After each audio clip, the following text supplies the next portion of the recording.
시그니처라고 하는 말을 좀 많이 사용합니다. 이 시그니처라고 하는 말은 원래 뜻은 서명이라고 하는 그런 뜻인데요. 근데 그 의미가 조금 더 확대돼서 요즘은 대표 또는 대표 메뉴라고 하는 그런 뜻으로 더 많이 쓰이고 있습니다. 그래서 이제 보통 어떤 사람 또는 그 식당의 대표 메뉴를 이야기할 때 시그니처다 이제 이렇게 이야기를 합니다. 자, 그럼 전도서에서 시그니처는 어떤 것일까요? 몇 가지가 있는데요. 그 중에서 헛되고 헛되다라고 하는 말이 있습니다. 이 왕대일 교수의 그 전도서 주석에는 잠언과 전도서를 비교한 내용이 있는데요. 한번 잘 들어보십시오. 잠언과 전도서가 어떻게 다른지. 잠언이 삶에 대해서 긍정적이라면 전도서는 삶에 대해서 회의적이고, 잠언이 인간의 행실에 대해서 낙관적이라면 이 전도서는 인간의 행실에 대해서 비관적이다. 그리고 잠언이 하나님이 이끄시는 세상의 이치에 대해서 적극적이라면 전도서는 소극적이다. 이렇게 왕대일 교수가 이야기하고 있습니다. 잠언과 이 전도서를 조금 더 쉽게 말씀을 드린다면, 이 잠언은 의인은 복을 받고 악인은 망한다 라고 말씀하고요. 반면 이 전도서는 그런데 현실을 보니 의인이 고통을 받고 악인이 형통하는 모순이 가득하더라 라고 말하는 것입니다. 그래서 전도서는 어떻게 믿을까를 말하기보다는 어떻게 살까 이런 것들을 주로 이야기하죠. 아무리 그래도 이 전도서 내용이 너무 허무해서 좀 마음이 내키지 않을 때가 있습니다. 그래서 이런 생각을 할 수 있는데요. 아니, 세상 일을 하면서 모두 헛되고 헛되다라고 한다면 어떻게 신앙인이라고 할 수 있을까? 그런 생각이 들 때 전도서 1장 1절을 봐야 합니다. 거기에 이렇게 말씀합니다. 다윗의 아들 예루살렘 왕 전도자의 말씀이라. 전도서의 저자인 이 전도자는 다름 아닌 다윗의 아들. 물론 이제 솔로몬이라고 많이 이야기를 하는데요. 정확한 건 모르지만 분명히 다윗의 아들입니다. 자, 그렇다면 겉으로는 세상 이야기를 하는 것 같고 인생이 허무하다고 하는 것 같지만 그 소리가 다윗의 아들 입에서 나왔다고 한다면 그 소리 안에 무엇인가 중요한 것이 있다라고 암시를 주는 거죠. 그러니 우리는 전도서의 그 시그니처와 같은 헛되고 헛되다라고 하는 그런 말을 통해서도 우리가 다른 길을 살펴봐야 한다는 것입니다. 자, 이제 전도서에 또 다른 시그니처가 있는데요. 바로 해 아래에서 행하는 일이라는 표현입니다. 해 아래에서. 자, 이제 첫 번째 단락은 해 아래 학대가 있다. 이제 우리가 1절을 다시 한번 읽겠습니다. 내가 다시 해 아래에서 행하는 모든 학대를 살펴보았도다. 보라, 학대받는 자들의 눈물이로다. 그들에게 위로자가 없도다. 그들을 학대하는 자들의 손에는 권세가 있으나 그들에게는 위로자가 없도다. 지금 이 전도서에서 해 아래라고 하는 이런 표현은 해 통제를 받는 그런 세상을 가리킵니다. 그러니까 이 말은 우리가 단순히 발을 이 땅에 붙이고 사는 그런 땅, 이걸 말하는 게 아니라 하나님이 계신 그 해 위에 영원한 주권을 배제한 그런 곳을 말하는 거예요.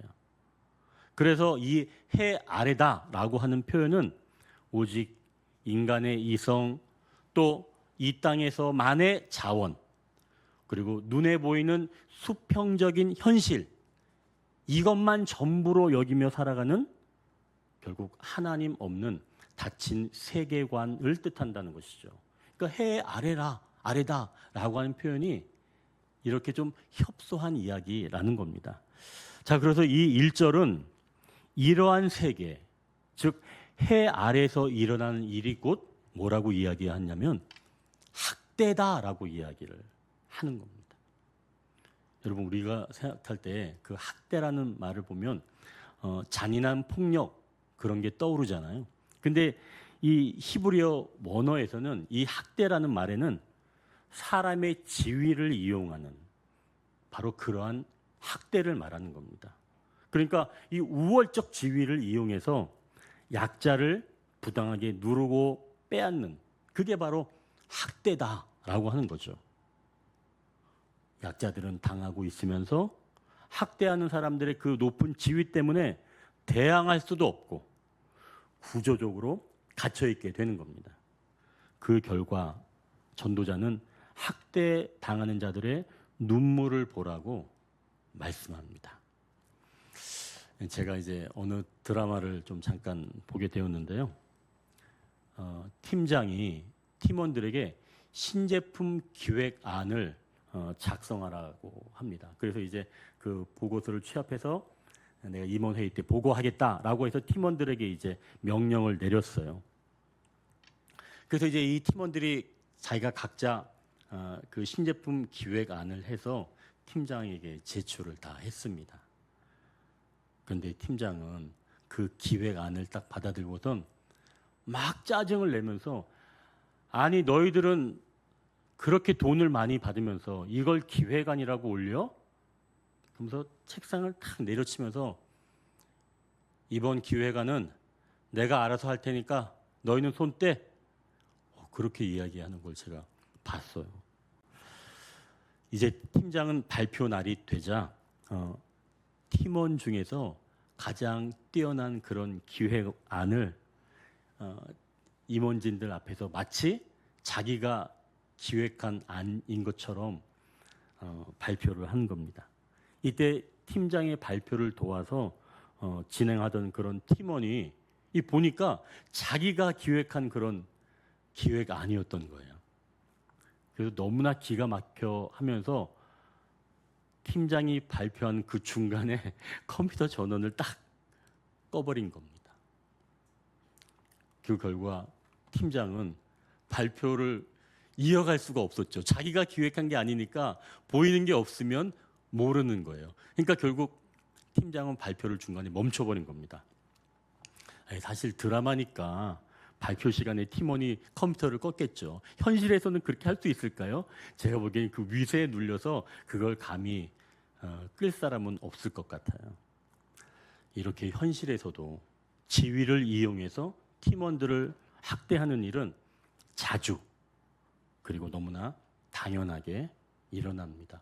아마 여러분들도 직장 생활에서 느껴보셨을 줄 알아요. 저도 그렇죠.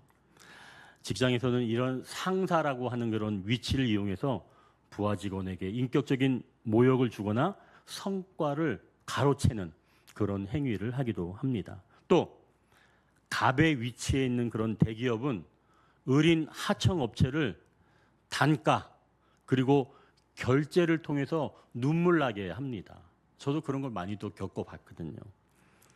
그러니까 내가 너보다 힘이 있으니까 무시하고 짓밟는 이런 모든 행위가 오늘 바로 이 본문에 나오는 학대입니다. 자, 이렇게 학대를 받는 자들은 뒤돌아서 눈물을 흘리는 거예요. 힘이 없으니까 억울해서 눈물만 흘리는 겁니다. 그럼 이제 여러분 생각해 보십시오. 사람들은 왜 학대할까요? 해 아래 닫힌 세계관 때문에 그런 겁니다. 모든 자원은 한정이 돼 있고 한정된 자원을 누리기에는 나누기엔 너무 부족하기 때문에 내가 가진 그 힘으로 그 한정된 자원을 더 많이 얻으려는 생각이라는 거죠. 그래서 나보다 연약한 자들에게 자원을 내가 힘으로 빼앗는 겁니다. 만약 내가 빼앗지 못하면 나도 언젠가 내 자리를 빼앗길지 모른다 라고 하는 그런 불안감 때문에 있는 힘이 있다면 그 힘으로 연약한 자들의 것을 빼앗고 그게 바로 해 아래 세계관이라는 거죠. 자, 근데 여러분 여기 더 중요한 하나의 현상이 있습니다. 1절 하반절을 보니까 해 아래 학대가 있고 학대받는 자들의 눈물이 있는데요. 학대받는 자들을 위로해 줄 위로자가 없다고 말씀합니다.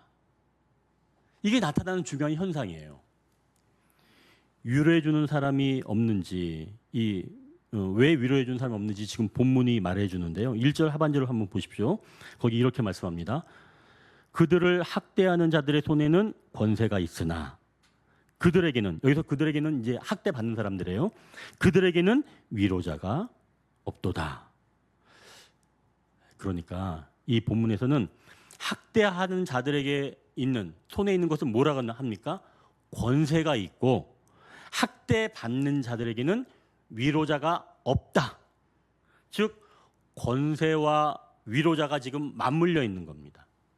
그러니까 위로는 권세자들과 맞서는 그런 위치에 있는데요. 결국 누군가 위로를 하려고 한다면 권세 있는 자와 맞서는 정도가 되어야 한다는 겁니다. 그러니까 이 상황이 이러니까 현실에서는 윗사람이 아랫사람에게 위력을 가할 때 그렇게 하지 마십시오. 나서는 사람이 없다는 거예요. 그 위력 때문에 감히 맞서지 못한다는 거예요. 그러니까 위로가 안 되는 거예요. 또한 눈물 흘리는 사람에게 다가가 위로해 주는 사람도 찾아보기가 어렵다는 거죠. 자, 그럼 이렇게 박해받는 사람들은 어떻게 살아갈까요? 늘 박해받고 있으니까 그럼 어떻게 살아갈까 말입니다. 학대받고 있는 사람들 말이죠. 이제 두 번째 단락입니다. 수고하는 인생이 있다. 이제 우리가 4절, 5절을 같이 한번 읽겠습니다. 4절, 5절. 내가 또 본즉 사람이 모든 수고와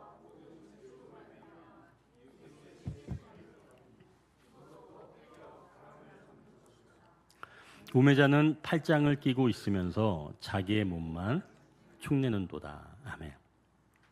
먼저 이 4절은 학대받는 유체에서 벗어나려고, 아니 힘 있는 자의 자리로 오르려고 모든 수고, 모든 재주로 살아간다는 말씀입니다. 여기서 말씀하는 수고는 그냥 수고하는 그런 내용이 아니에요.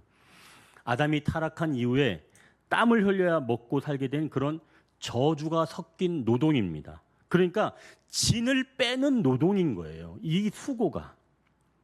그리고 여기서 말하는 또 4절에서 말하는 모든 재주라고 하는 단어는 그냥 재주가 아닙니다. 진을 빼는 노동과 함께 나타난 탁월한 성과를 이야기하는 겁니다. 그러니까 엄청난 노력과 남보다 뛰어난 능력을 통해서 결과를 만들어냈다는 거예요.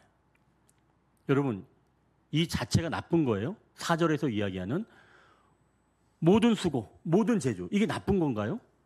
엄청난 노력, 남보다 뛰어난 능력으로 나타난 이런 성과, 이 자체가 분명 나쁜 건 아닙니다. 분명히 이 결과물은 좋은 거죠. 하지만 왜 이렇게 했는가? 동기가 어떤지 살펴본다면 이게 왜 문제인지 알 수가 있는 겁니다. 이 4절과 5절은 정반대의 경우이거든요. 자, 그럼 5절 한번 보십시오. 5절을 보니까 우매자는 팔짱을 끼고 있으면서 자기의 몸만 축내는도다.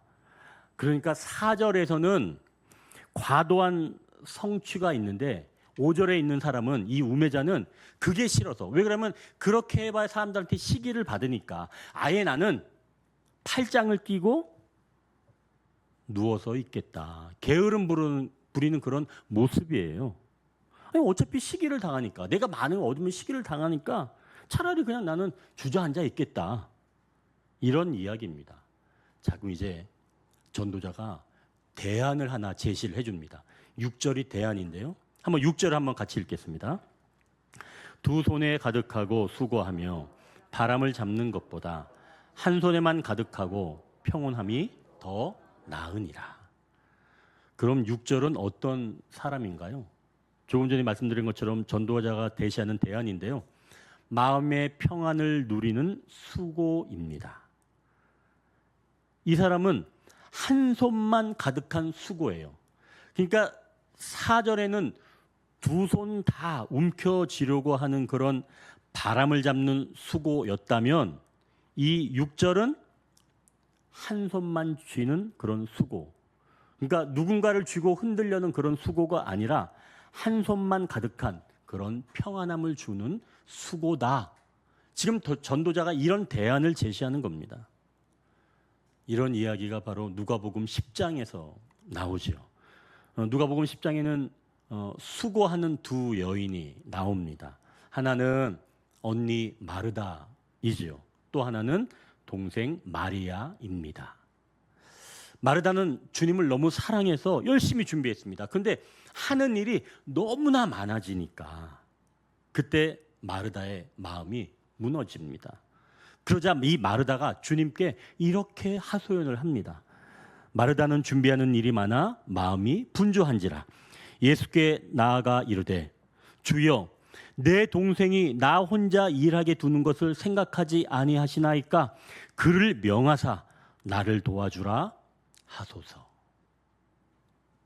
마르다의 이 마음이 무너진 건 내 동생은 손 하나 까딱하지 않고 있는데 왜 나만 이 고생을 해야 하나? 라는 그런 비교, 시기가 마음에 들어온 거죠. 마르다는 두 손으로 일거리를 꽉 쥐고 모든 것을 자기가 주관하고 싶었는데 그렇게 많은 일로 분주해지니까 오늘 말씀처럼 평온을 잃게 된 겁니다. 이 반면 마리아는 주님의 발치에 앉아서 말씀을 들었는데요. 마르다가 보기에는 게으른 자처럼 보였을지 모르겠지만 예수님은 마르다에게 마리아가 어떤 상태인지 이제 이야기를 해주시는 거예요. 내가 많은 일로 염려하고 근심하나 몇 가지만 하든지 혹 한 가지만이라도 족하니라. 마리아는 이 좋은 편을 택하였으니 빼앗기지 아니하리라 라고 주님이 말씀하십니다. 마르다는 두 손 가득 채우려고 그렇게 수고하였지만 마리아는 한 손만 가득하고 주님 앞에서 마음이 평온한 상태로 있다는 것입니다. 그래서 마리아는 이 좋은 편을 택하였으니까 빼앗기지 않는다라고 주님이 말씀하신 거죠. 결국 세상에 두 손 가득한 그 욕심과 경쟁의 수고를 내려놓고 주님이 주시는 한 손의 자족, 평안을 누리라는 말씀입니다. 성도 여러분, 이 구절을 현실에서는 어떻게 적용하면 좋을까요? 각자 삶이 다르겠지만 토요일 저녁에는 너무 많은 일로 분주하게 보내는 것보다는 오후부터는 한 손에만 쥔 것으로 만족해하고 주의를 기다리는 것, 그러한 선택이 좋은 것을 선택한 것 아닐까요? 주님이 기뻐하시는 그 한 가지를 선택해서 빼앗기지 아니하시는 저와 여러분이 되시길 주님의 이름으로 축원합니다. 자, 이제 서로 경쟁하는 그런 사회에서 지치게 되니까 아마도 이런 결정을 내리지 않을까요? 에이, 나는 혼자 살겠다. 이런 결정 말입니다. 이제 세 번째 단락인데요. 세 겹줄이 있다고 말씀합니다. 우리가 7절, 8절을 같이 한번 읽겠습니다. 7절, 8절. 내가 또다시 해 아래에서 헛된 것을 보았도다. 어떤 사람은 아들도 없고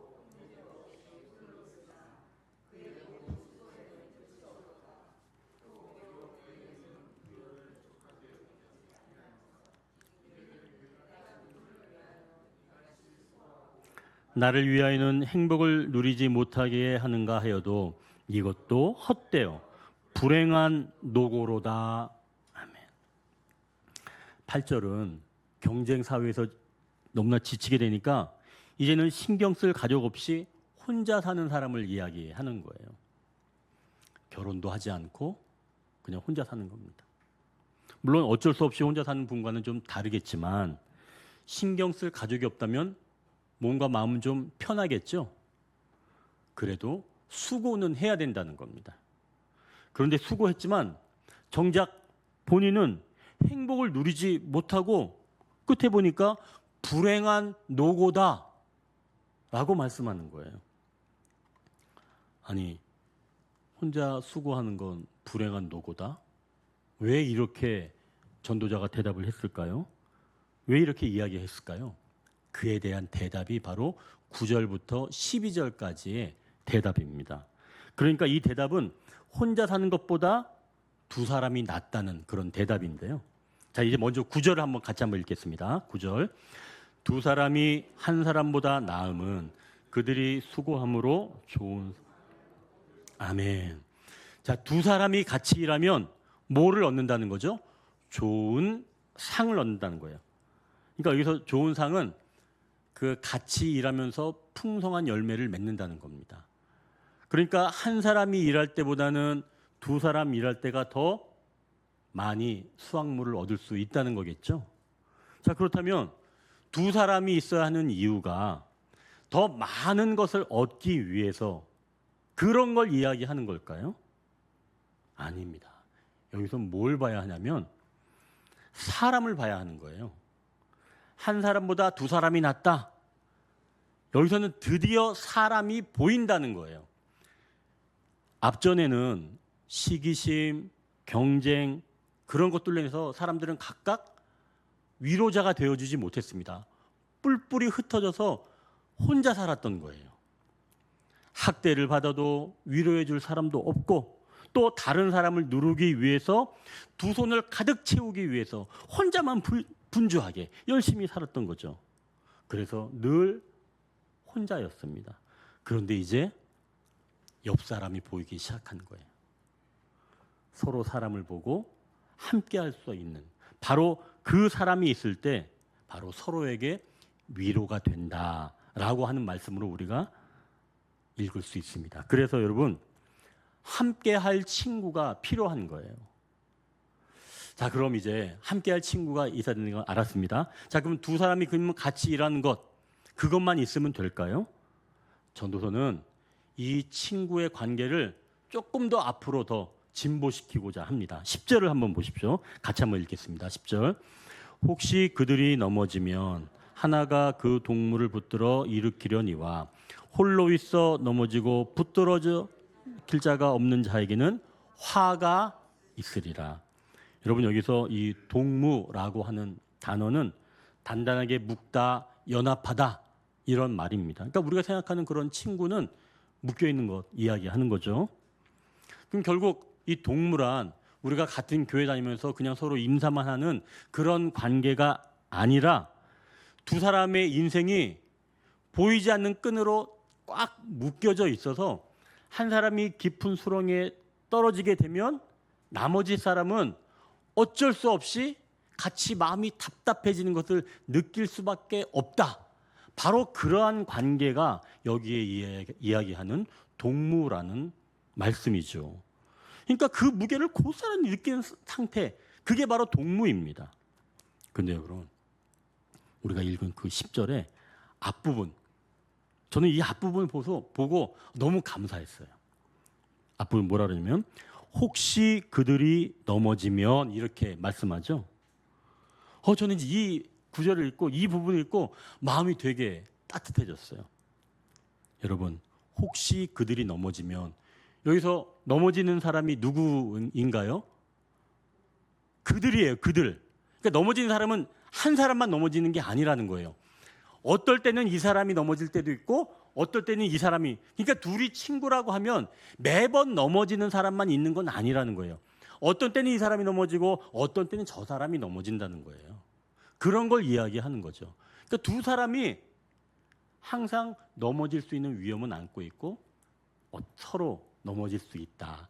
그들이 넘어지는 거예요. 어느 한 사람만 넘어지는 것이 아니라.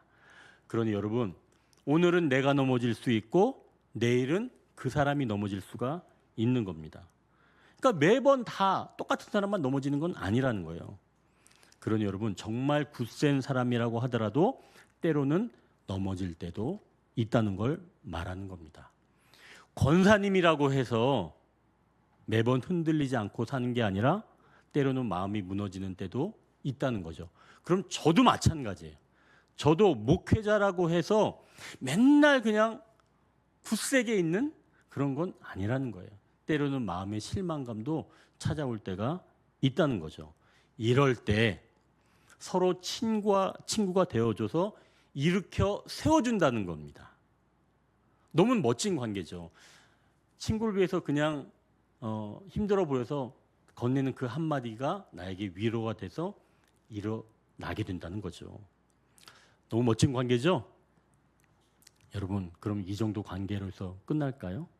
아닙니다. 친구의 관계는 더 앞으로 나아가라고 말씀하는데요. 이제 11절을 한번 보십시오. 같이 한번 읽겠습니다. 또 두 사람이 함께 누우면 따뜻하거니와 한 사람이면 어찌 따뜻하랴. 이제 친구가 함께 눕는 그런 장면인데요. 이 팔레스타인의 이 지형은 낮에는 굉장히 뜨겁습니다. 저녁에는 기온이 영하까지 내려가는 그런 지형이에요. 그래서 체온이 떨어져서 목숨을 잃을 수 있는 가장 취약한 공간과 시간이겠죠.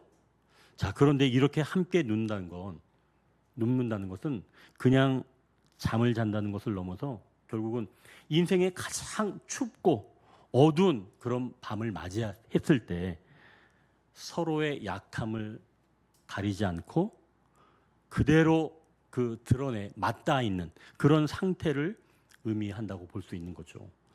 여러분, 잠을 같이 자는 사이, 이거 어떤 사이인가요? 잠을 같이 자는 사이. 그냥 옆에서 막 이렇게 하고 자는 거예요. 그냥 그런 사이는 어떤 사이예요? 잠을 자면 여러분 방어할 수 있어요? 이렇게 하고만 있는데 방어를 못 하잖아요.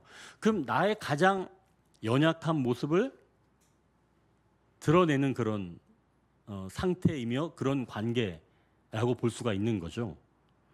상대를 전적으로 신뢰하지 않으면 같이 잠을 잘 수가 없습니다. 상대가 나를 해친다는 생각을 하면 여러분 옆에 누울 수 있어요? 잠들 수 있어요? 안 자려고 막 눈을 이렇게 뜨고 있을걸요? 무서우니까. 근데 잠을 잔다는 건 상대를 그만큼 신뢰한다는 거겠죠. 그래서 여기에서 육체가 닿아서 따뜻하다라고 볼 수도 있지만 그것보다는 내가 가장 연약한 이 상태를 그대로 드러내도 마음이 평안한 그런 것을 통해서 서로 신뢰할 때 우리의 마음이 따뜻해지는 것, 그게 아닐까요? 그렇게 따뜻해진 마음이 서로 더욱 지켜주고 위로를 주는 겁니다. 나의 연약함을 그대로 드러내도 안전한 친구. 그러한 관계에서 나오는 따뜻함이 어둡고 차가운 때를 이겨나간다는 말씀이겠죠. 우리 성도님들에게 바로 이러한 친구가 있기를 소망합니다. 아니, 이미 있으시죠?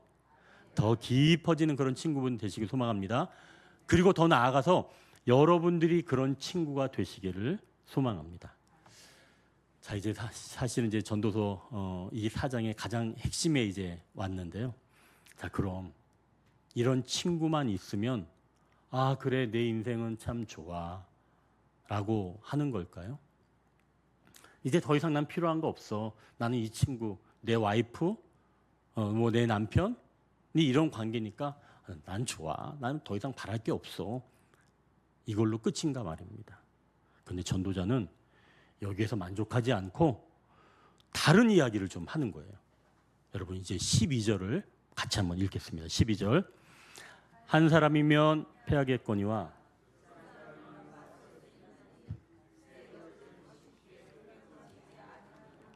아멘. 지금 혼자 있을 때는 사단이 공격해 오면 패한다는 거죠.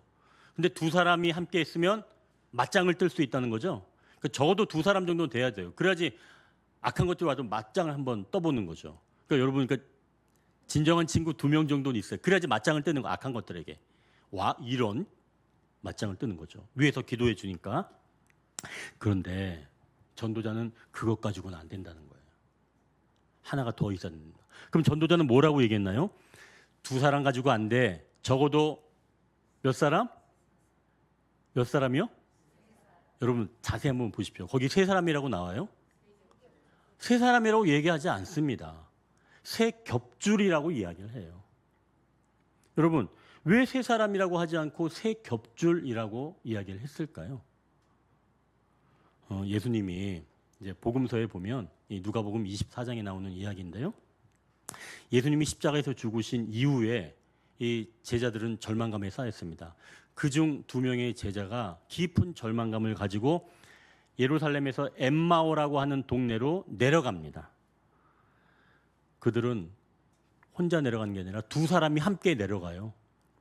전도서의 말씀대로라면 둘이 함께 하니까 외롭지 않고 춥지 않았겠죠. 그런데 성경을 보면 그 2사람이 서로 주고받으면서 하는 이야기 때문에 슬픈 기색을 띠었다라고 표현을 합니다. 그들의 마음은 오늘 본문 1절처럼 해 아래 절망에 갇혀 있는 상태이죠. 내가 믿고 따르던 예수가 십자가에서 허망하게 죽었으니까 이제 우리에게는 단 한 명의 위로자도 남지 않았다라고 슬픈 기색을 띠면서 엠마오로 내려가고 있는 겁니다. 여러분, 2사람이 함께 하고 있다고 해서 그게 완전한 게 아니라는 거예요. 그래서 오늘 전도자는 12절의 말씀을 이야기한 겁니다. 우리에게는 서로 함께할 친구가 필요합니다. 나의 연약함을 드러내고 그래도 안전할 그런 친구가 꼭 필요하죠. 그러나 그런 친구만 가지고는 안 된다는 거예요. 2사람이 아니라 세 겹줄이 필요한 겁니다. 그러니까 한두 사람이 아니라 세 번째는 전혀 다른 성분, 그게 필요하다는 겁니다. 전혀 다른 성분. 엠마오로 내려가던 그 2 제자에게 부활하신 예수님께서 나타나셔서 그들과 함께 엠마오까지 내려가 주셨습니다.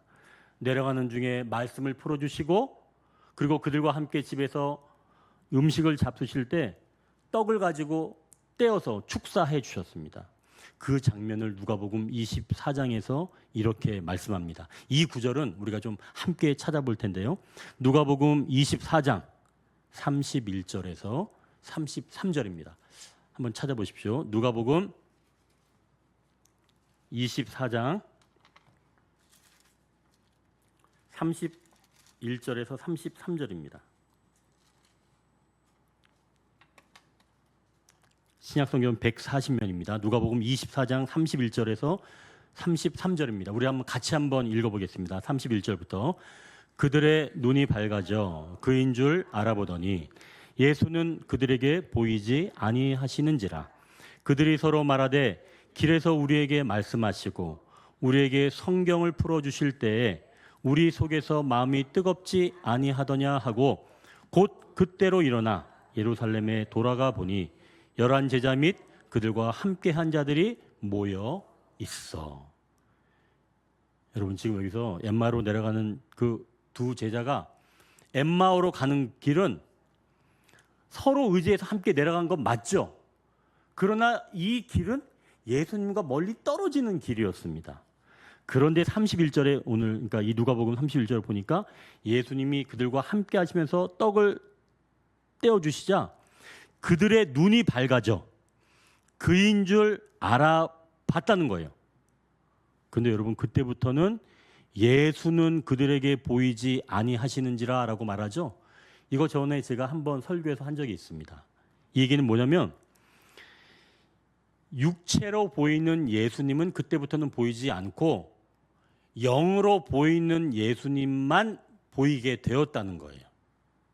여러분, 이 얘기는 이제는 전혀 다른 성분을 가지신 바로 그분을 알아보게 되었다는 겁니다. 그때 비로소 32절 말씀처럼 마음이 뜨거워지기 시작하는 거예요.